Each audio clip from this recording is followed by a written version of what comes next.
Hello everyone. आज के class में हम चैप्टर 3 को स्टार्ट करने वाले हैं, जो कि है आपका मांग और मांग के नियम। ठीक है। इसका हमने एक पार्ट पहले ही डिस्कस कर लिया है, जिसमें हमने आपको मांग के बारे में बताया था कि मांग क्या होती है। ठीक है। आज की क्लास में हम मांग के नियम को पढ़ेंगे।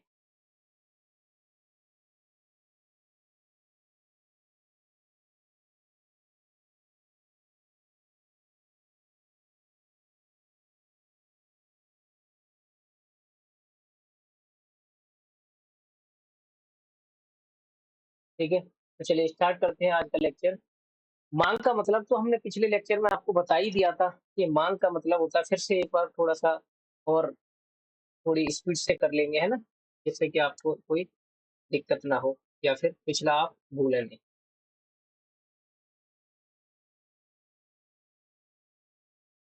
एक मिनट का वेट करिए।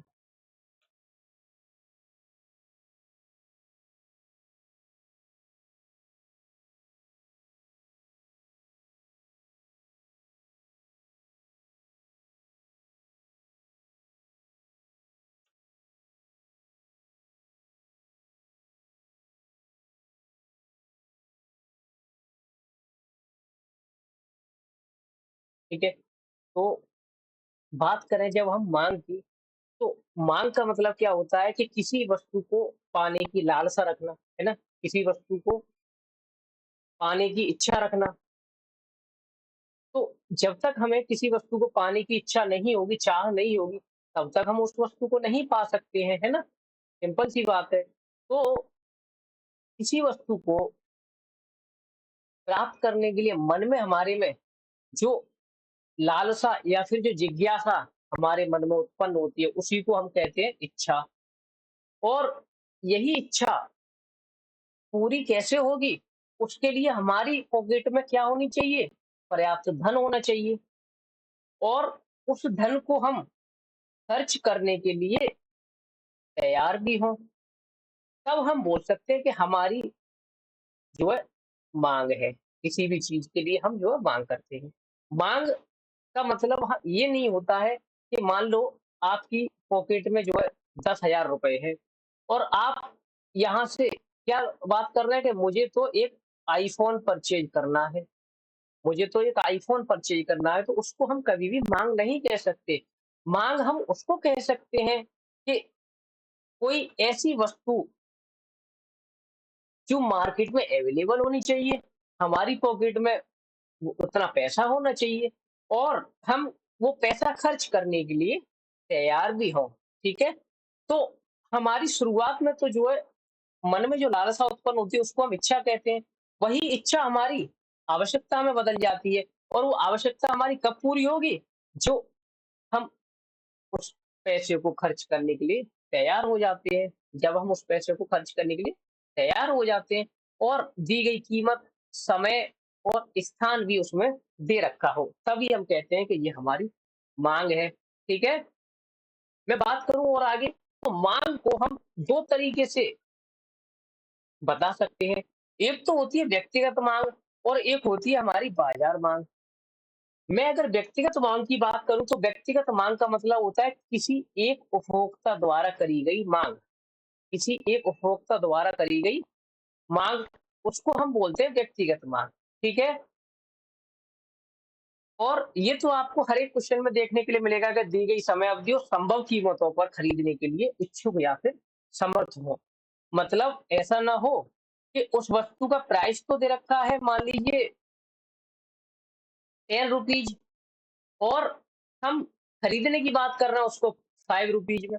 तो भाई ये तो पॉसिबल नहीं है। भाई जितना कीमत पॉसिबल होगा किसी चीज का, उतना ही तो दिया जाएगा, है ना।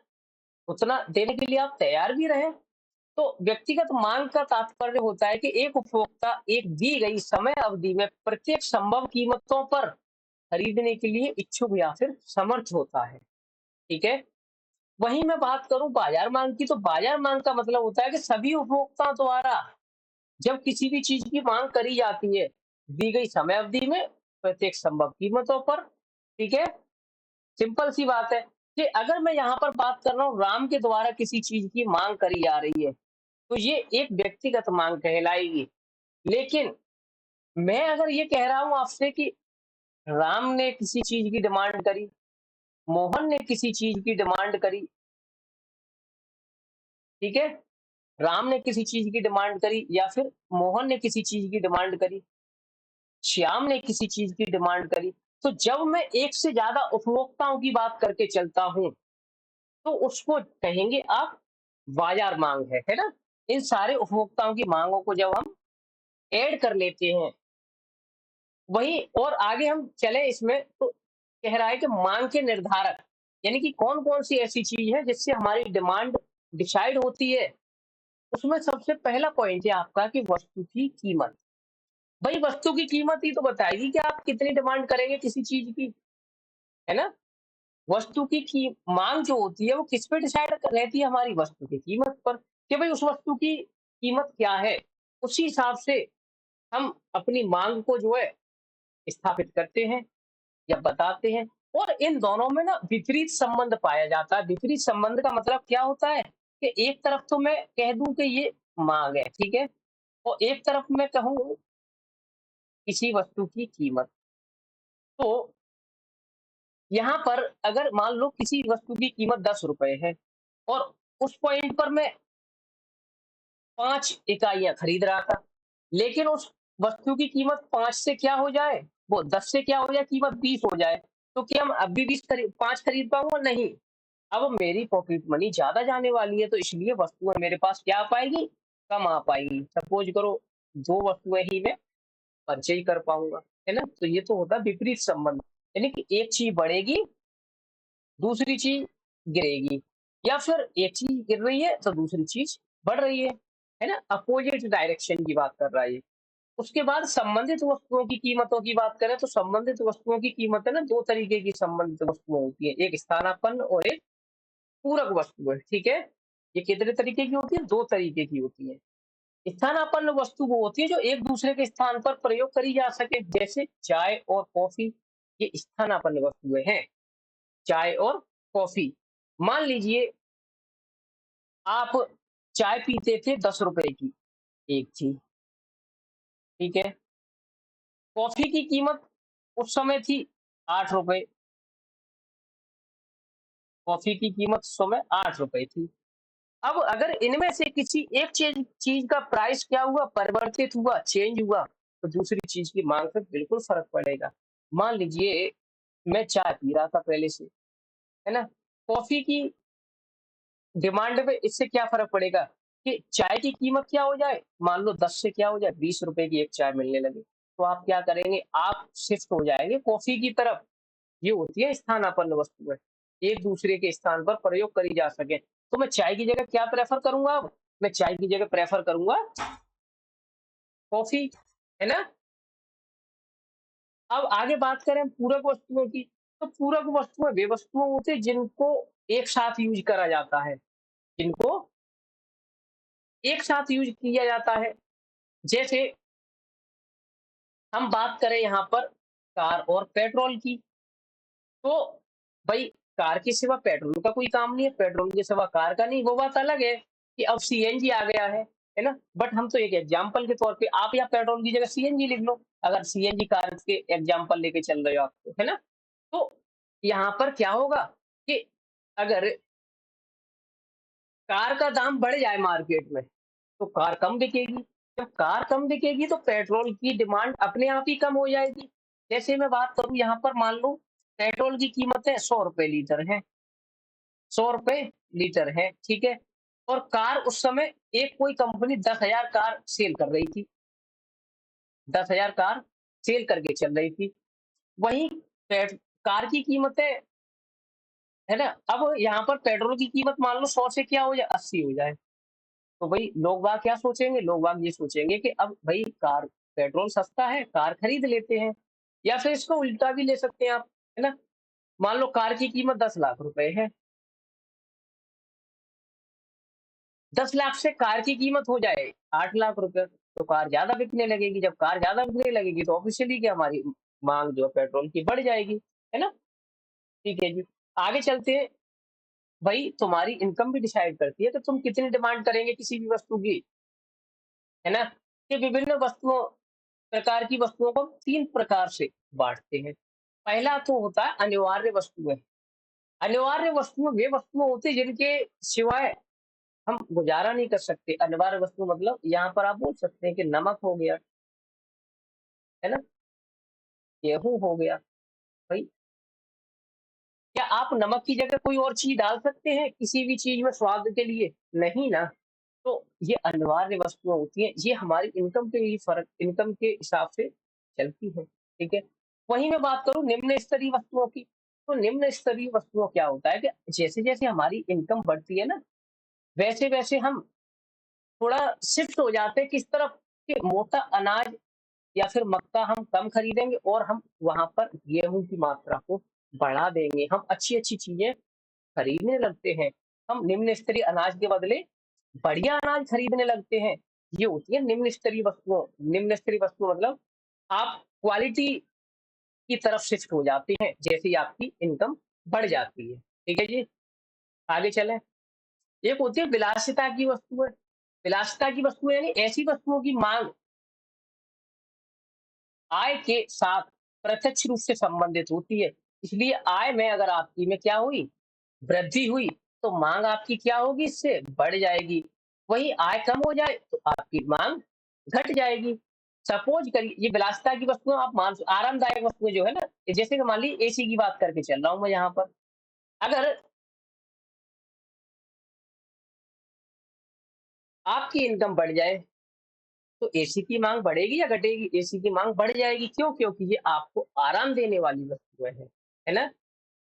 वहीं मैं बात करूँ नेक्स्ट उपभोक्ताओं की रुचि। भई ठीक है, फैशन में कोई चीज़ चल रही है, कोई चीज़ ज़्यादा रुचि रख रहे हैं उपभोक्ता, तो भई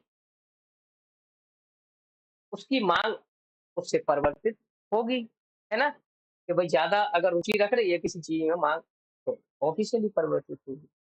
नेक्स्ट मैं बात करूँ बाज़ार माँग निर्धारक, तो ये तो भई मौसम में चेंज हो जाए, जनसंख्या में परिवर्तन हो जाए या फिर मुद्रा की मात्रा में परिवर्तन हो जाए, तो इससे हमारी बाज़ार माँग फ़र्क डालती है ना?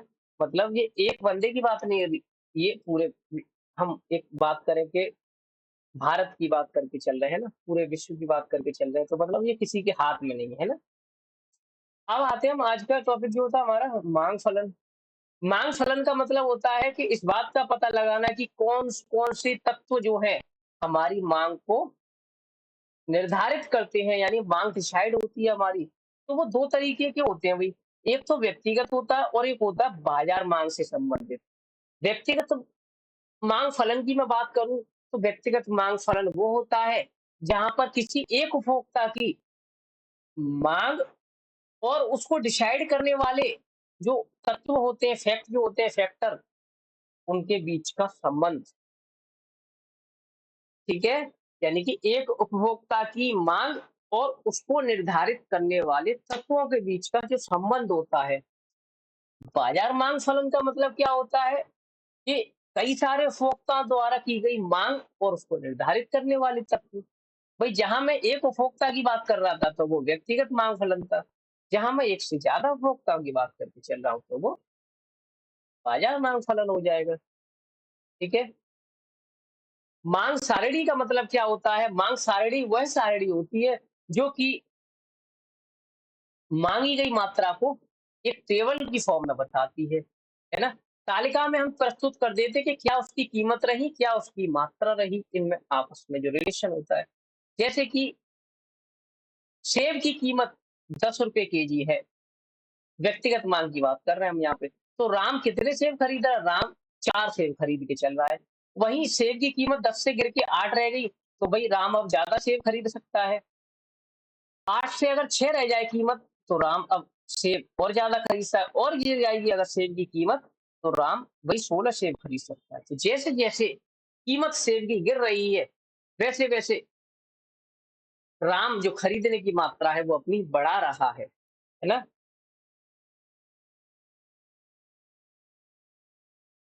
इसके बाद हम नेक्स्ट जो हमारा रह गया, वो अगले लेक्चर में पढ़ेंगे, ठीक है? यहाँ तक आप इसको नोट कर सकते हैं।